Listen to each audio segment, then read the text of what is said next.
Yesu that I was able to meet each one of you. nimekuwa na uwezo wa kukutana na kila mmoja wetu hapa. Today I stand here Leo ninasimama hapa in front of you guys mbele yenu because rafiki of the blood of Jesus. kwa sababu ya damu ya Yesu. So praise God for the blood Kwa of hiyo Jesus. tumshukuru Mungu kwa sababu ya damu ya Yesu. Amen. Amen. My name is Irishura Jina lake anaitwa Irishura Gideoni. and I am the son of Mzee Mapesa Na yeye and, ni kijana Mom Jacqueline. wa bwana na bibi Mapesa. And you have met some of my siblings. Najua kwamba mmekutana na baadhi ya ndugu zangu. Mama Elvia back there. Mama Elvia kutokea kule nyuma. Wakina Bukuru. And wengine that you guys have met. And others ambao mmekutana nao. Okay. I don't get translators, and so I like to trick the translators sometimes by mixing up the languages. Amen. And so you did good. Amen. You're a sharp one. I am a husband Mimi ni mume to one wife. kwa mke mmoja. And she is sitting back there. Na mke wake ameketi mahali fulani pale, anamkaribisha kusimama. You've met her earlier, but I was seated. Najua mmewahi kukutana naye kabla. Huyo ndiye mke wake. There you go. And I'm blessed to be with her. I know that the wedding took place here and almost all of you were present, and so I praise God for all of you. Anasema ya kwamba amebarikiwa kuwa pamoja naye na anajua kwamba ndoa ilifanyika hapa. And so for everything that God was able to do through you. Na anawashukuru kwa namna ambavyo Mungu ametenda kupitia ninyi kwa ajili yao. And so praise God for that. Anamtukuza Mungu. I'm currently living in Michigan. Kwa sasa ninaishi Michigan. I am attending Andrews University. Na niko masomoni chuo kikuu cha Andrews. I'm employed by the Rocky Mountain Conference in Colorado. Nimeajiriwa na Rocky Mountains Conference. And right now I'm finishing up my MDiv. Na kwa sasa anamaliza shahada yake ya uzamili katika mambo ya kidini. And after that I will return to pastor full time. Kwa hiyo baada ya hapo ataenda sasa kushughulika kama mchungaji kamili. But today I'd like to first of all say thank you. Na kwa leo ninatamani kabla niseme asante. Thank you to the leadership of this church. Asante kwa uongozi wa kanisa. For trusting me. Kwa kuniamini. To be here kuwa hapa and to share a message from God na kushiriki nanyi ujumbe huu wa Mungu. It's not an easy thing to allow just anyone to sio jambo rahisi kuruhusu tu mtu yeyote kuja hapa, because I can say whatever I want, kwa sababu naweza kujikuta nasema chochote ninachotaka, and then I'll leave and then the mess will be theirs to clean up alafu after. taabu itakuwa nanyi nikisha waacha huko. And so thank you for trusting me. Kwa hiyo asanteni kwa kuniamini. And I pray that you as you sit there will pray for me. Na ninaamini ya kwamba hapo kwa kadri unavyoketi utaendelea kuniombea. Pray that the words I speak will be God's words. Omba ya kwamba maneno nitakayozungumza yawe ya Mungu and not mine. Na sio yangu. And today I want us to speak on a topic. Na leo ninatamani tuzungumze juu ya mada isemayo. It's named "The Potter is Still Working." Mfinyanzi bado yuko kazini. The potter is still working. Mfinyanzi bado yuko kazini. Let's all stand as we read from Jeremiah 18. Niwaalike tusimame na wakati tunasoma kutoka katika kitabu cha Yeremia. If you have your Bibles, turn to Jeremiah 18. Kama una Biblia yako basi funua katika Yeremia sura ya 18. And we'll read together God's words. Na tutasoma pamoja maneno haya ya Mungu. If you're there, say amen. Na kama umefika sema amina. Didn't hear many amens. Sijasikia amina. Kama umefika sema amina. Amen. Amina, amina. Let's start. Na tuanze. The word which came to Jeremiah from the Lord saying, "Arise and go down to the potter's house, and there I will cause you to hear my words."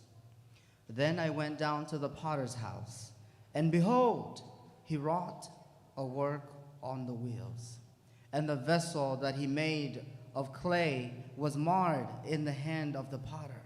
So he made it again in another vessel as seemed good to the potter to make it. Then the word of the Lord came to me, saying, O house of Israel, cannot I do with you as this potter? Saith the Lord. Behold, as the clay is in the potter's hand, so are you in mine hand, O house of Israel. Amen. Yeremia sura ya 18 mstari wa kwanza mpaka wa 6, neno la Mungu linasema, neno hili ndilo lilimjia Yeremia kutoka kwa Bwana kusema, ondoka ukashuke mpaka nyumba ya mfinyanzi, na huko nitakusikizisha maneno yangu. Basi nikashuka mpaka nyumba ya mfinyanzi, na tazama, alikuwa akifanya kazi yake kwa magurudumu, na chombo kile alichokuwa akikifinyanga kilipoharibika mkononi mwake yule mfinyanzi, alikifanyiza tena kuwa chombo kingine, kama alivyoona vema yule mfinyanzi kukifanya. Ndipo neno la Bwana likanijia kusema, nyumba ya Israel, siwezi mimi kuwatendea ninyi vile vile kama mfinyanzi huyu alivyotenda? Asema Bwana. Angalieni, kama udongo ulivyo katika mkono wa mfinyanzi, ndivyo mlivyo ninyi katika mkono wangu, nyumba ya Israel. Let's pray. Tuombe. Father God, as we stand and sit here to listen to your words, Baba Mungu, tunapokuja mbele zako tukiwa tumesimama na kusikia neno lako, we pray that you will open our hearts to receive it. tunaomba ya kwamba fungua mioyo yetu na tupokee. In Jesus' name. Kwa jina la Yesu. Amen. Amina. You may be seated. Mnaweza kuketi. When I was a child, nilipokuwa kijana mdogo, I believe many of you may know this, na naamini wengi wenu mnaweza kuwa mnafahamu but hili. we were told that when you walked past a potter's house, Tuliambiwa kwamba ukiwa unatembea karibu na nyumba ya mfinyanzi, and you whistle, alafu ukapiga mluzi, yes, and the vessels inside the potter's house would break. vile vyombo katika nyumba ya mfinyanzi vitavunjika. We were children, Tulikuwa watoto, and so we believed this. kwa hiyo tuliamini. And so there was a potter's house on the way to school. Sasa kulikuwa na nyumba ya mfinyanzi katika njia kuelekea shule. And every day as we would walk past this house, Na kila siku tulivyokuwa tukipita katika hiyo nyumba, we would all look at each other and ask ourselves, are we going to do it? tulikuwa tunatazamana na tunajiuliza, vipi tutafanya? Are we going to do it?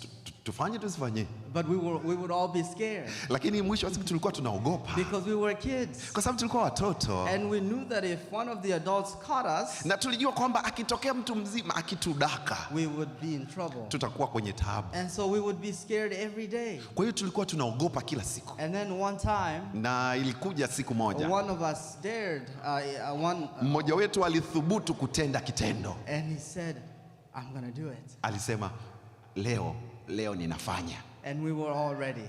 Na wote tulikuwa tayari sasa, Because we knew if he whistles kwa sababu tulijua akipiga mluzi and the vessels break, na vyombo vile vikavunjika, they're all coming after us. watakuja, And so we watatufuata got tu. ready to Kwa hiyo run. tulikuwa tayari kukimbia. And so the guy whistled. Kwa hiyo yule jamaa akapiga mluzi, And we didn't wait around to hear the Wala vessels breaking. hatukuwa na muda wa kusubiri kusikia We vinavyovunjika. just took off running. Tukaanza kukimbia. And to this day, I don't know what happened. Sasa siku hiyo sijui nini kilitokea, I don't know if those vessels broke sijui kama vilivunjika or not. au havikuvunjika, But it was an interesting story to lakini think back to. ilikuwa ni hadithi fulani ya As kufurahisha I read kufikiri, Jeremiah 18. na hasa niliposoma sura ya 18 ya Yeremia. And it just caused me to wonder about the work of a potter. Na hii sasa inavuta usikivu wangu juu ya kazi ya mfinyanzi. The work of a potter is fascinating. Kazi ya mfinyanzi ni ya kushangaza. It requires great skill, Inahitaji kuwa na ujuzi wa hali ya juu, patience and care. uvumilivu na kujali. And the potter takes ordinary clay Ni kweli kwamba mfinyanzi huwa anachukua tu udongo wa kawaida and somehow transforms it into something amazing. na anaubadilisha kuwa katika chombo cha ajabu. And it's exactly what God is wanting Jeremiah to see. Na hiki ndicho ambacho Mungu alitaka Yeremia akione. And in Jeremiah 18, katika kitabu cha Yeremia 18, this is the aftermath of what's been going on in Israel. Hii ilikuwa ni baada ya kile kilichokuwa kimetukia Israel. Judah had turned away from God. Yuda tayari alikuwa amegeuka mbali na uso wa Bwana. And Babylon was getting ready to attack. Na Babeli ilikuwa tayari kuvamia. This is right before Nebuchadnezzar comes in and na huu ulikuwa ni muda tu kabla ya mfalme Nebukadreza kuja katika utawala. And so God sees Nebuchadnezzar getting his army ready. Kwa hiyo Mungu anamuona Nebukadreza akiwa anaandaa jeshi lake. And he's warning Israel, na anaionya Israeli, to return back to him. Tafadhali rudini kwangu. But everything Jeremiah says, lakini kila kitu Yeremia anachokisema, everything that Isaiah said, kila kitu ambacho Isaya alisema, everything that all these prophets said, kila kitu ambacho manabii walisema, they did not listen to. Hawakusikiza. And so God has one last message. Kwa hiyo Mungu anakuja na ujumbe mmoja wa mwisho. And he sends Jeremiah down to the na anamtuma Yeremia katika nyumba ya mfinyanzi. And so today, na leo I invite you to come. Ninawaalikeni njoo. I will follow Jeremiah to the Mimi house. Nitamfuata Yeremia katika nyumba ya mfinyanzi. And I'm inviting you to come with me. Na ninawaalika twende pamoja nami. And as we go down to the potter's house, na tunapoelekea sasa katika nyumba ya mfinyanzi, we arrive at the door. Tunafika mlangoni. It looks like an ordinary house. Inaonekana tu ni nyumba ya kawaida. It looks like nothing amazing is going on inside. Hakuna jambo la maajabu linaloonekanika. But we are compelled because God has asked us to go. Lakini tunasukumwa na huo kwa sababu Mungu ametuagiza kwenda. And so as we step inside, na sasa tunapoingia ndani, the first thing you notice, kitu cha kwanza tu unachokigundua, is the smell. Kuna harufu. You smell earth. Unapumua, unasikia, unanusa dunia. There's a dirt smell of dirt. Kuna harufu ya uchafu.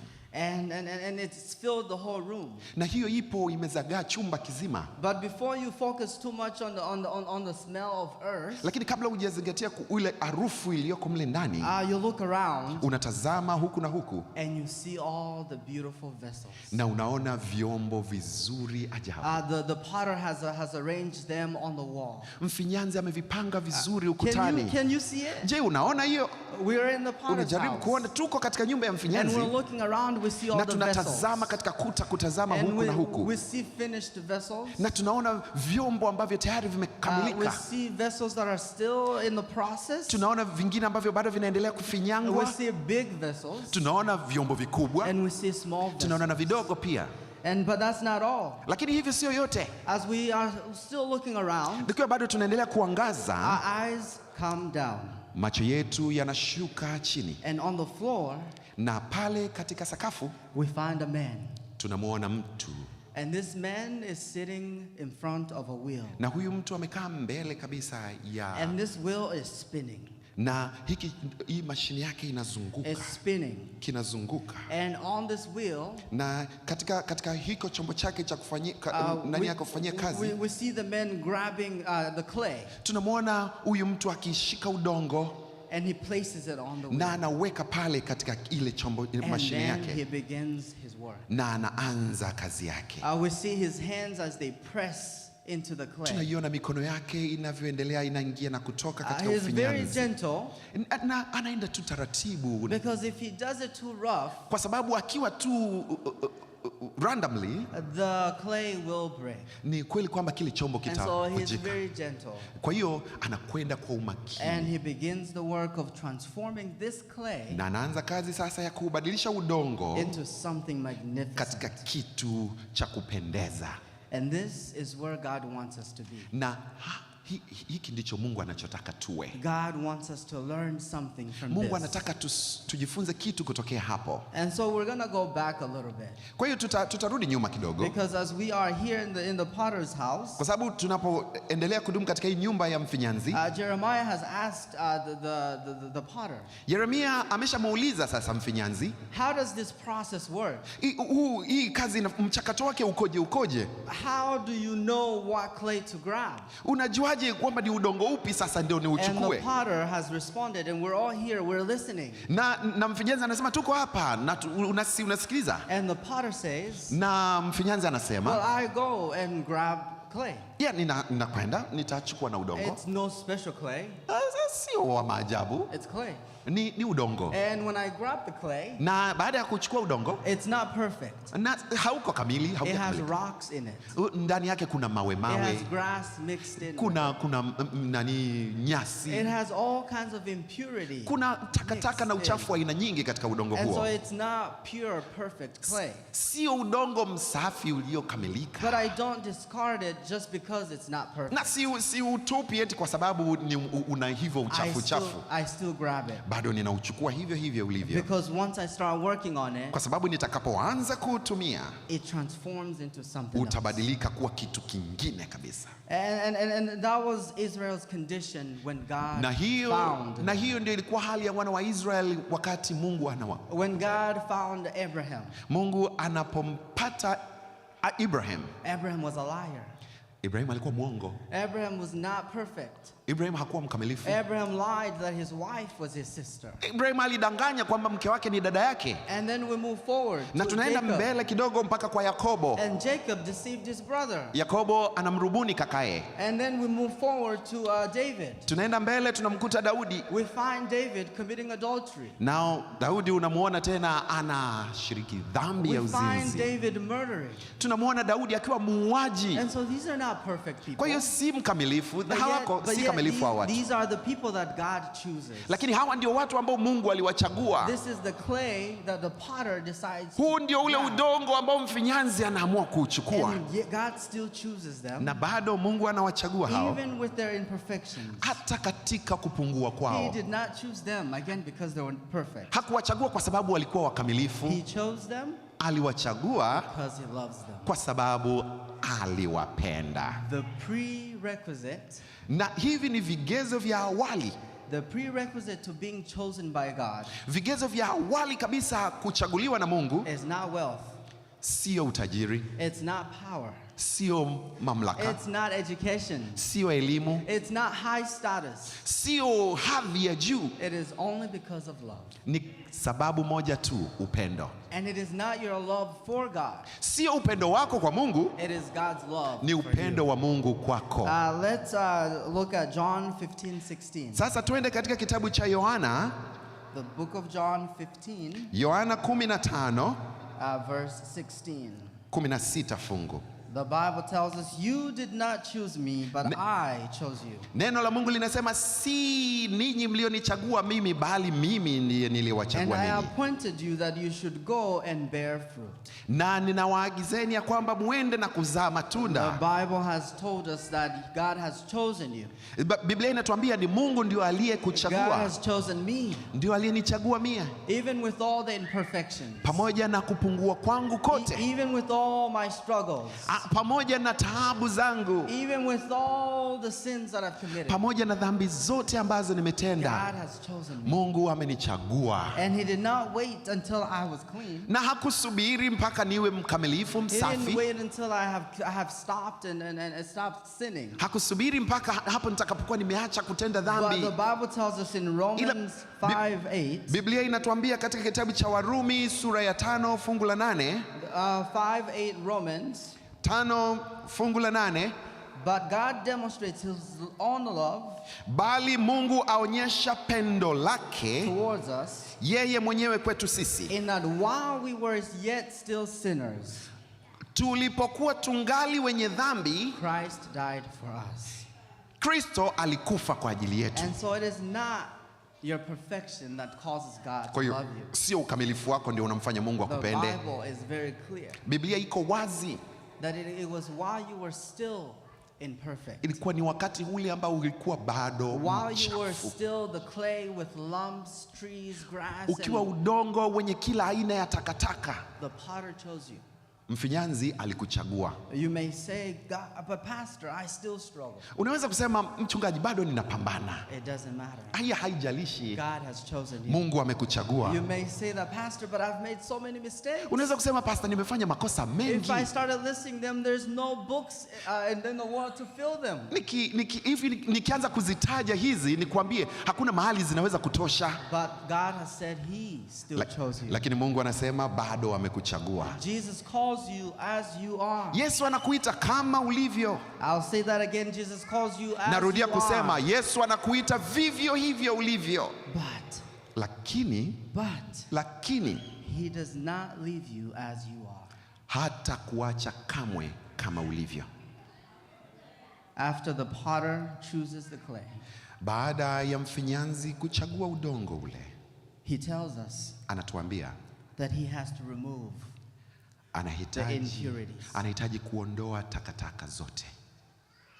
We're still at the potter's house. Bado tuko katika nyumba ya mfinyanzi. And the potter is still explaining the process to us. Na bado mfinyanzi anatueleza mchakato. He says that he has to remove the impurities from the clay. Anasema inabidi aondoe takataka zote katika udongo ule. He can't work with clay that still has the impurities. Hawezi kutumia udongo ambao bado una takataka. And so he must begin the work of removing all that does not belong. Kwa hiyo kazi ya kwanza kusafisha udongo huo na kuondoa takataka inaanza. And in the same way, na katika namna hiyo hiyo, when God begins shaping your life, Mungu anapoanza kutengeneza maisha yako, he starts removing everything that interferes with his purpose. Anaanza kuondoa kila kitu ambacho kinaweza kukinzana na mchakato wake. Sometimes God will have to remove certain people in Wakati fulani Mungu inabidi kuondoa baadhi ya watu maishani mwako. Sometimes God will have to remove destructive habits in Wakati mwingine Mungu anaondoa baadhi ya tabia chonganishi kwako. Sometimes God will have to close doors that are not good for Wakati you. fulani inabidi Mungu kufunga milango fulani. Sometimes God will have to redirect you, change your direction. Wakati mwingine Mungu atakubadilisha uelekeo. Because it's what's needed in order for him to kwa sababu hicho ndicho kinachohitajika ili akufinyange into the vessel that is perfect. Kuwa kifaa ambacho ni kamilifu. You cannot remain the same. Huwezi kubaki hivyo hivyo. The song told us that it is because of the blood of Jesus. Wimbo unatuambia kwamba ni kwa sababu ya damu ya Yesu. It is because of this man called Jesus. Ni kwa sababu ya huyu mtu anayeitwa Yesu. That I am saved. Leo nimeokolewa. That my soul is not lost. Sasa nafsi yangu haijapotea tena. So you cannot remain the same after you've met Jesus. Kubaki vile vile baada ya kukutana na Yesu. When you are in the potter's hands, unapokuwa katika mikono ya mfinyanzi, he has to do his work. Ni lazima afanye kazi yake. The clay must be separated from the dirt. Lazima udongo ule utenganishwe na takataka.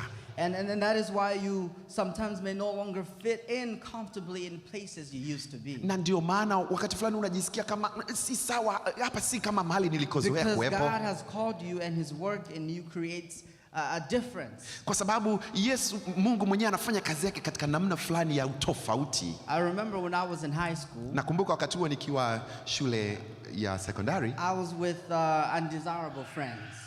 Nilikuwa na marafiki ambao some friends that were not good for me. Marafiki ambao hawakuwa wazuri kwangu. And I needed friends in high school, so I thought I didn't have a choice but to stay with them. Katika masomo ule nilikuwa nahitaji marafiki, kwa hiyo sikuwa na chaguzi nyingine, ilibidi kuwa nao. Because of who I was, lakini kwa sababu ya yule mimi niliyekuwa, because of who my parents had raised me to be, kwa sababu mimi vile ambavyo wazazi wangu walinikuza kuwa, I remember whenever we sat down to eat at school, nakumbuka wakati tulipokuwa tukikaa mara zote wakati wa kula, I would pray. Niliomba. I wouldn't think about it. Sikuwa hata nimefikiria. I just pray. Niliomba. And all my friends were looking. Na marafiki zangu wote walibaki kunitazama. And while all my friends were here cursing and saying bad words, na wakati ambako marafiki zangu walikuwa wakitukana, I couldn't say bad words. Mimi wala sikuweza kusema neno lolote baya.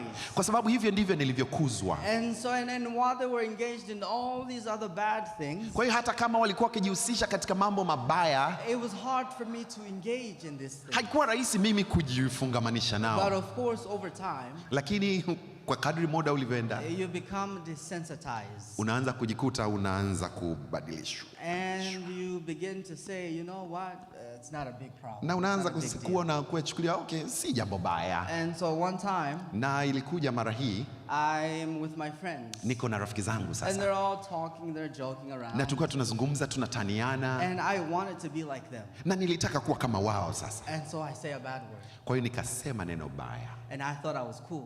Na nilijiona kuwa mjanja. I said, oh, maybe they're going to accept me now. Na nikasema sasa hivi watanikubali.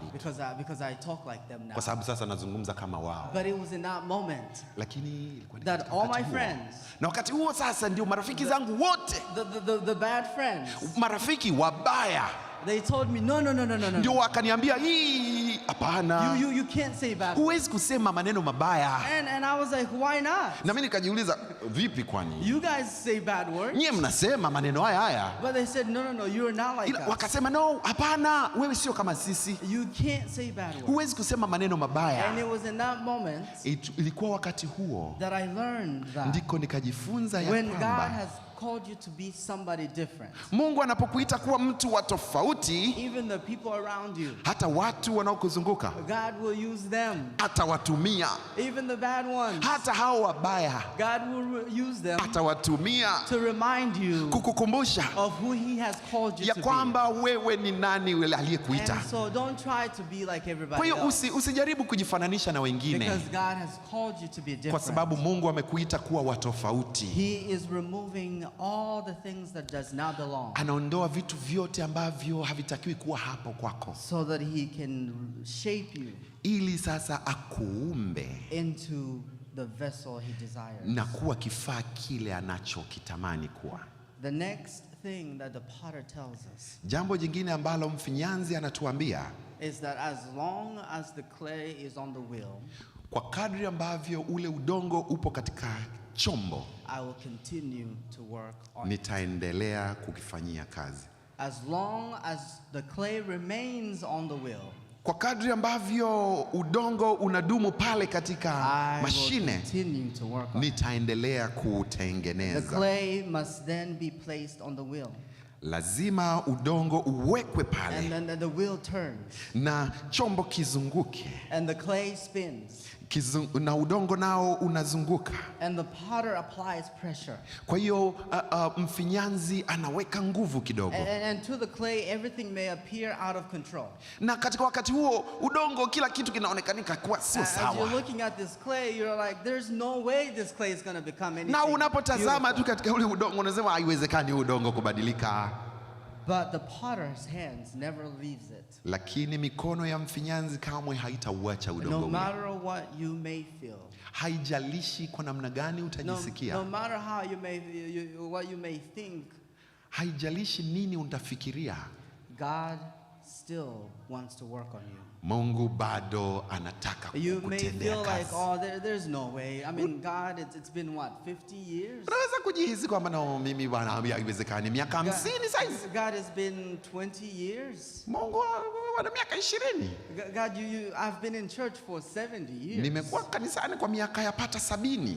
Nothing Hakuna is kitu. happening. Hakuna kitu I kimetokea. don't see any change. Sioni badiliko lolote. The things that I used to do then, Vitu ambavyo nilizoea kuvifanya huko I nyuma still do today. bado ninavitenda. I don't see the difference in the Sioni clay. tofauti yoyote hapa katika udongo. The clay is still the same. Udongo bado ni ule ule. But as long as the clay remains on the wheel, Lakini kwa kadri udongo unavyobaki katika chombo cha the ufinyanzi, potter's hands never leaves it. mikono ya mfinyanzi kamwe haitauacha udongo ule. A quick story. Hadithi fulani I hapa. had a friend Aha. at the last church I pastored. Katika kanisa nililochunga kabla, And this friend had been in church for over 50 years. nilikuwa na rafiki ambaye rafiki huyu alikuwepo kanisani hapo kwa yapata miaka 50. I had joined the church, and apparently the first day he came back to church was the day I came to that church. Na katika namna ya ajabu, siku ambayo mimi naingia hapo kanisani ndio ilikuwa siku ambayo yeye pia anarudi And so kanisani. to me, I thought he was just a regular member that was always coming Kwa to hiyo mimi church. nilidhani labda ni muumini wa kawaida ambaye huja kanisani kama And I kawaida. did not know that God was working on this man. Na hata sikujua kwamba Mungu alikuwa bado anatenda kazi yake kwa huyu mtu. And so I pastored, did my duties every day, visiting people, preaching. Kwa hiyo niliendelea kufanya kazi zangu za kichungaji, ikiwemo kutembelea washiriki na And kuhubiri. at the end of my time there Na nilipomaliza muda wangu pale, is when the man approaches me. hapo ndipo yule alikuja rafiki And he told me na akasema the reason why sababu ya kwa nini I have remained here for the last 2 years nimebaki katika kanisa hili kwa miaka miwili is because God has been working on me for Ni kwa the last sababu- 50 years. ni kwa sababu Mungu amekuwa akiendelea kunitengeneza kwa miaka 50. For the last 50 years, God has been trying to reach me, but I was pulling away. Kwa miaka 50 Mungu amekuwa akijaribu kunitengeneza, lakini nimekuwa nikirudi nyuma, And he never left me. na wala hajawahi kuniacha. He always pursued me. Siku zote alikuwa akinifuata. And so when you came to this church, Na ulipokuja sasa katika kanisa hili, I felt God once more pulling on me. nilihisi sasa kwamba Mungu ananivuta zaidi, He put me harder than he had before. na alitumia nguvu zaidi kidogo kuliko. And I felt like I was compelled to remain on the wheel. Na nikajikuta tu basi ni kama vile ninaendelea tu kujikuta ninabaki hapo katika chombo. And it was towards the end of my ministry that he talked to me and he said these words. Na ilikuwa ni kuelekea mwisho wa huduma yangu, aliniita na He kuniambia, said, if I reject God's call, na this aliniambia time, ikiwa nitakataa wito wa Mungu sasa, if I say no to God this time, nikisema hapana kwa Mungu sasa, I feel as though I will never say yes to him. ninahisi ya kwamba hakuna wakati nitakuja kusema ndio And tena. so I'm choosing to say yes. Kwa hiyo ninachagua kusema ndio. I want to stay on the wheel. Ninataka kubaki katika chombo cha I wonder, mfinyanzi. even though it's taken 50 years, Pamoja na kwamba imechukua miaka 50, I am saying yes to staying on the wheel ninasema ndio, nitadumu katika so chombo that God can continue working on me. ili Mungu aendelee To kunitengeneza, transform me into the vessel Kun- that he desires. kunibadilisha kuwa katika chombo kile anachotamani niwe. And so it does not matter how many years you've been in. So haijalishi ni miaka mingapi, It does not matter how many years you've struggled with the same sin. haijalishi miaka mingapi umepambana, God is calling you to remain on the wheel. Mungu anakuita na anasema salia katika chombo, Remain on the wheel. bakia katika chombo hiki, And the potter's hands will never leave you. na mikono ya mfinyanzi kamwe haitakuacha peke. When your life feels as though it's spinning out of control, Maisha yako yanavyoonekanika sasa yanatoka it is katika, because you are spinning on the huwezi, wheel. huwezi kujishikilia, ni kwa sababu upo katika chombo cha And God mfinyanzi is working on you. na Mungu bado anakufanyia kazi. Don't think that you're just a lump of clay spinning out of control. Usihisi tu kwamba wewe unatoka katika chombo. No, hapana. The potter's hands are on you. Mikono ya mfinyanzi iko nawe. When your trials come one after another, Wakati majaribu yanapokuja moja baada ya it jingine, is because God is working on ni you. kwa sababu Mungu yuko kazini. When trouble keeps appearing at your door, Wakati matatizo yanagonga, yanabisha mlangoni Don't be kwako, afraid. usiogope. you are on the wheel.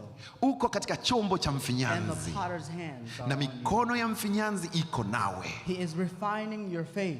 Anakutengeneza, He's growing your trust in him. anakuza imani yako And kwake, he's teaching you to depend on him. anakufundisha kumtegemea yeye. We cannot transform ourselves, friends. Hatuwezi kujibadilisha sisi We may wenyewe. try to repair our marriages. Tunaweza kupambana kuokoa ndoa We zetu, may try to raise our children on our own. tunaweza kupambana kuwakuza vijana wetu We kwa can try nguvu to zetu, build our futures with our own means. tunaweza kutamani kutengeneza kesho yetu kwa njia zetu, We can try to lead the ministries in this church with tunaweza our own knowledge, kupambana kuongoza huduma hii katika kanisa hili kwa With our- mawazo yetu, with our own strength. kwa nguvu zetu. But I want to let you know today Ila ninataka mjue hili leo, that human effort eventually reaches its limits.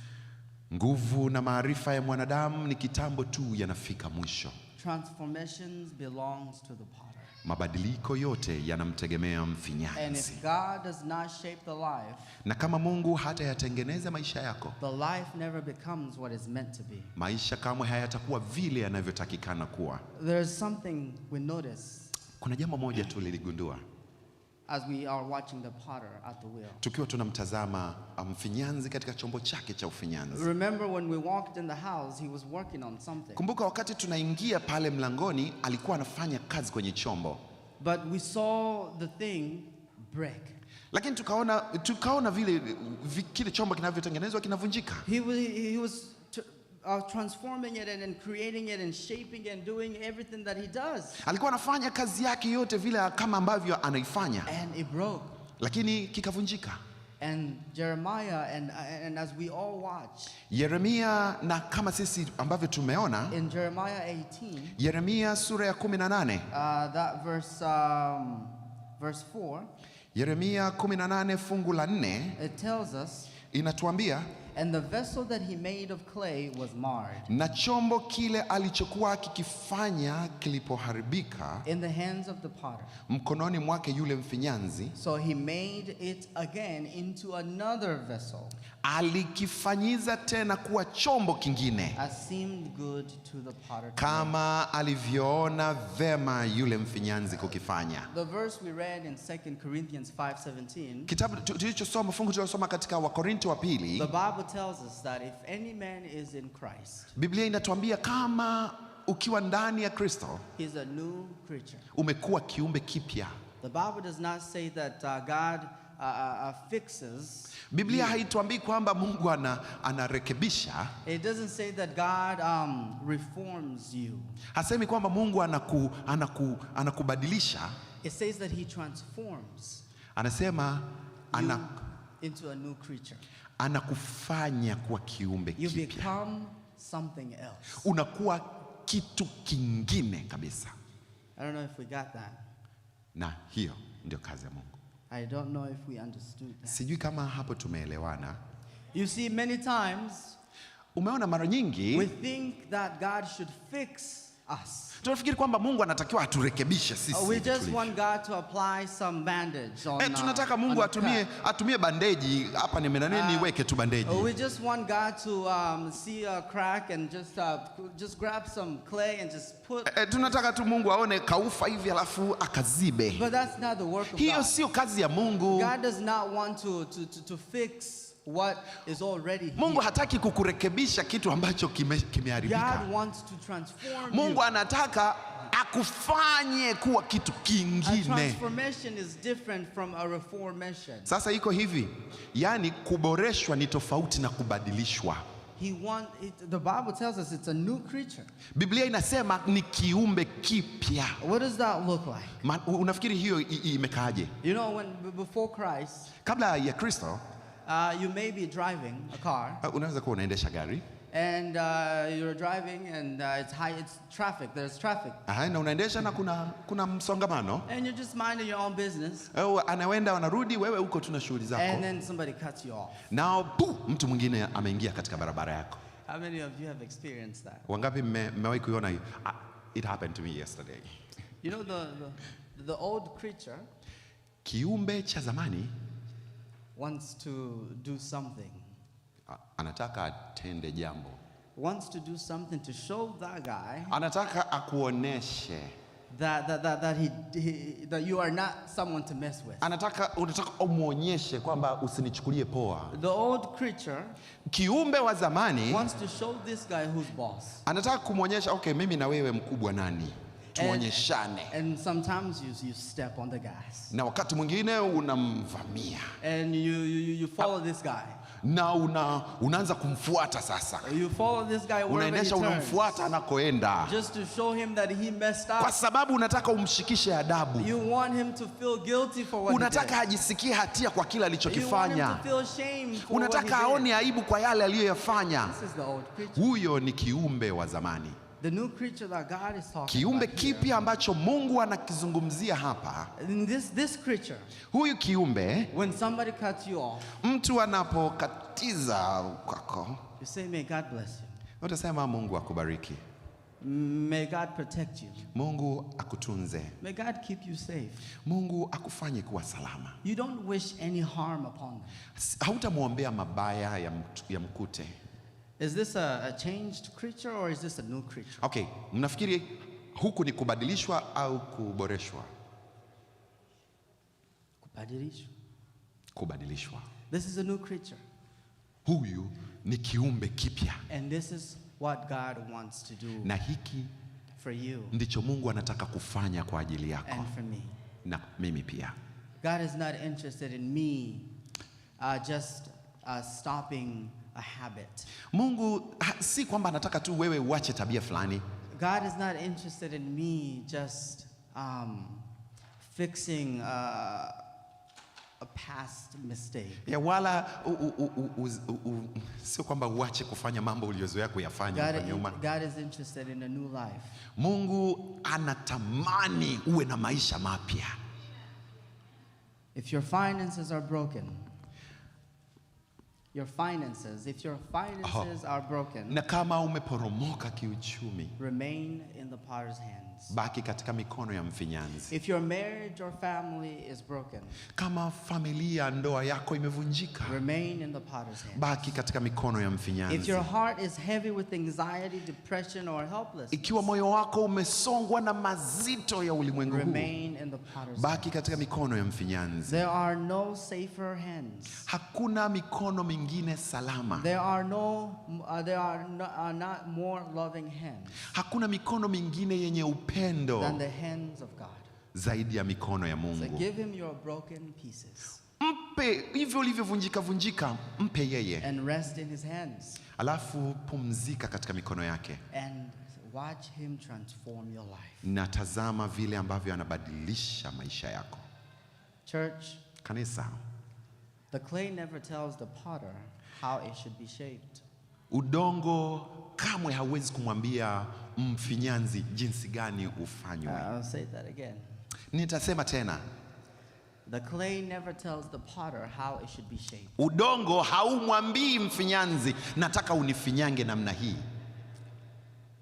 The potter is the one who decides. Mfinyanzi ndiye anayechagua how it should be made. Jinsi gani udongo huu ufanywe. And so all he asks of you and me, na kitu pekee anachokiomba kutoka kwako na kwangu, is to surrender. Ni kujisalimisha. The hymn writer, mwandishi wa nyimbo za Kristo, captured the prayer of every piece of clay that longs to be shaped by God. Amegusia katika kila kipengele cha ombi la huu dongo. The words of the hymn says, "Have thine own way, Lord." Inasema Mungu mapenzi yako yatimizwe. Have thine own way. Mapenzi yako yatimizwe. Thou art the potter. Wewe ambaye ni mfinyanzi. And I am the clay. Mimi ni udongo. Mold me. Nifinyange. And make me. Nitengeneze. After thy will. Kama vile upendavyo. And while I'm still waiting, na nikiendelea kusubiri hapa, yielded and still. Kwa kusubiri kwa upole. He goes on to say, have thine own way, Lord. Anaendelea na kusema, Bwana, mapenzi yako yatimizwe. Have thine own way. Katika namna yako. Hold over my being absolute sway. Nishike kwa namna yako katika njia yako. Filled with your spirit. Nikijazwa kwa roho yako. Till all shall see. Hatimaye yote yatakapodhihirika. Christ only and always living in me.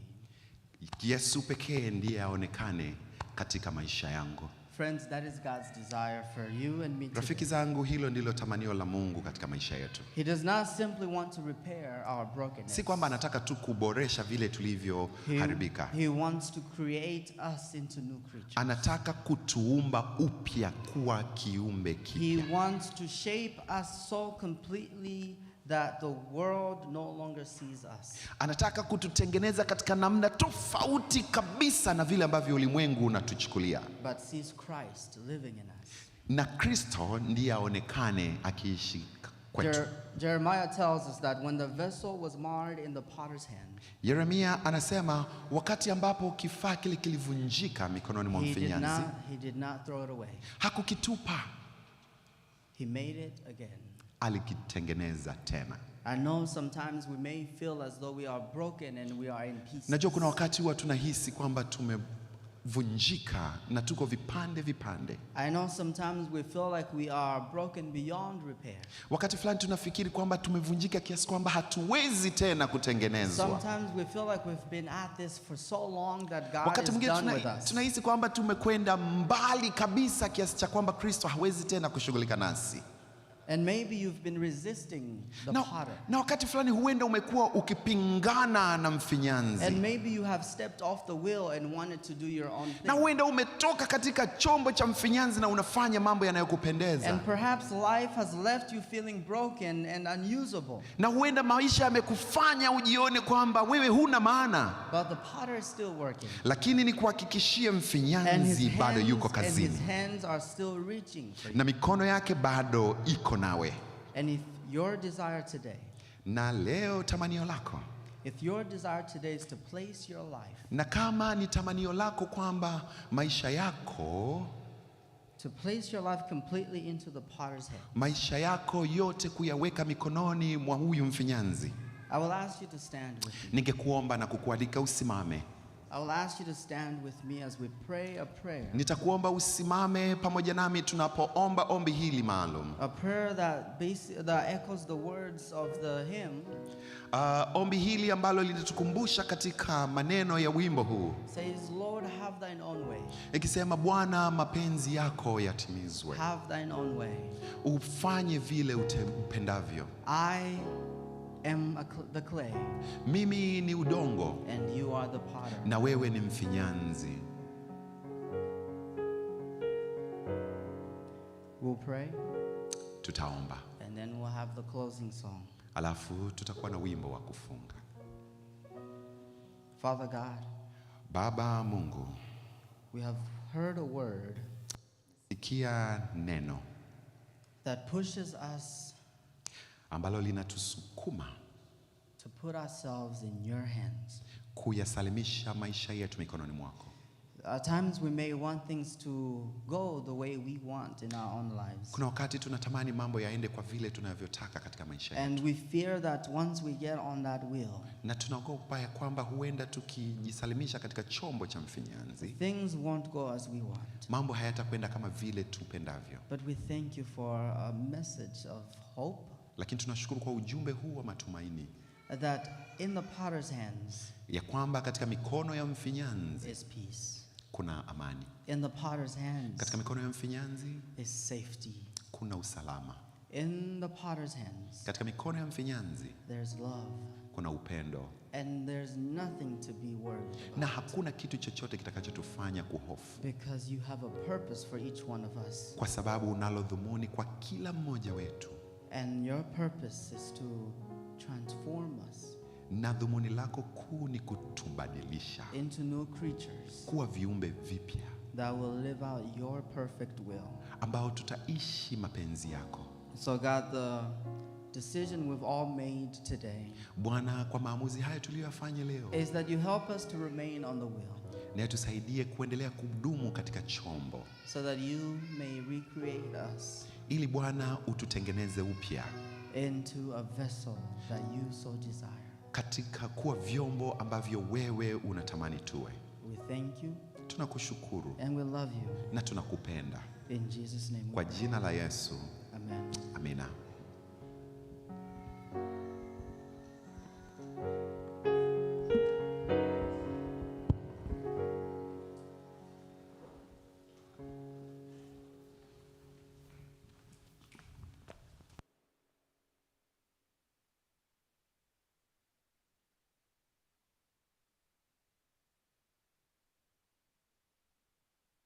What do you say for that beautiful sermon? Kanisa, mnasemaje kwa hubiri hili zuri? Can I see the clays waving at me? Je, ninaweza kuona udongo ukipunga pale kwangu? Kuna udongo haupungi bado. There is clay that is still resistant. Udongo utakuwa una njaa. And This clay is hungry. I understand. Na ninaelewa. It's almost lunchtime. Na ni wakati karibu kabisa na mlo wa mchana. Okay, tunafurahi, tumebarikiwa sana na neno la leo. We are happy and glad that we are blessed for today's word. Tunategemea huenda hivi karibuni tena It is our hope that sooner or later tutalishwa tena na mchungaji huyu kutoka nchi za mbali. we'll be fed by the same speaker from far, very far from here. Sasa kufika hapa tumefika mwisho wa ibada kwa And this sasa. marks the end of this morning service. Tunawashukuru ambao wamekuwa wakitufuatilia online. We would like to thank you all who have been with us from online. Tunawakaribisha katika huduma itakayoendelea Sabato ijayo. And again, we welcome you next Sabbath as we will proceeding. Mbarikiwe. May God bless you. Tunapofunga ibada hii, Now, as we mark the end of this service, tutapata wimbo wa kufunga we'll have a closing hymn kutoka kwa praise team. from the praise team. Kwa hiyo praise team, karibuni.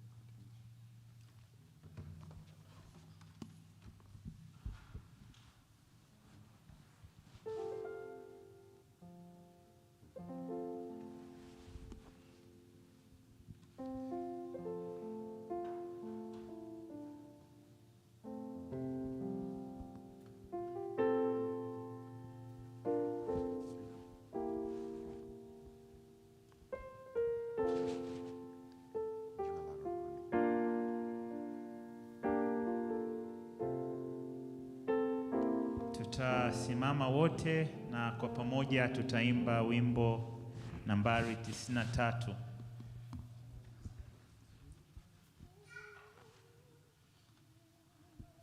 Jua la rohoni mwangu.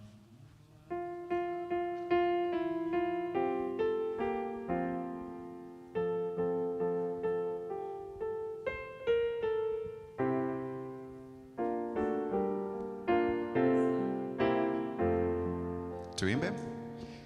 Jua la rohoni mwangu, mpendwa Mwokozi wangu, usiku giza hapana, ukiwa karibu Bwana. Nikipata usingizi, nijaze fikra hizi, ni tamu sana nilale pendoni mwako milele. Kaa nami ewe Bwana, usiku kama mchana, nisiishi mbali nawe, niwe hai kuwa nawe. Kama mtoto mnyonge, ameshawishwa atanye, mtafute ewe Bwana, ujirudishie tena. Wagonjwa wape amani, waneemeshe maskini, waliao mtulizi, wape wote usingizi. Asubuhi tutokapo, tukaribie tulipo, tuingiapo duniani, tuwe wako mkononi.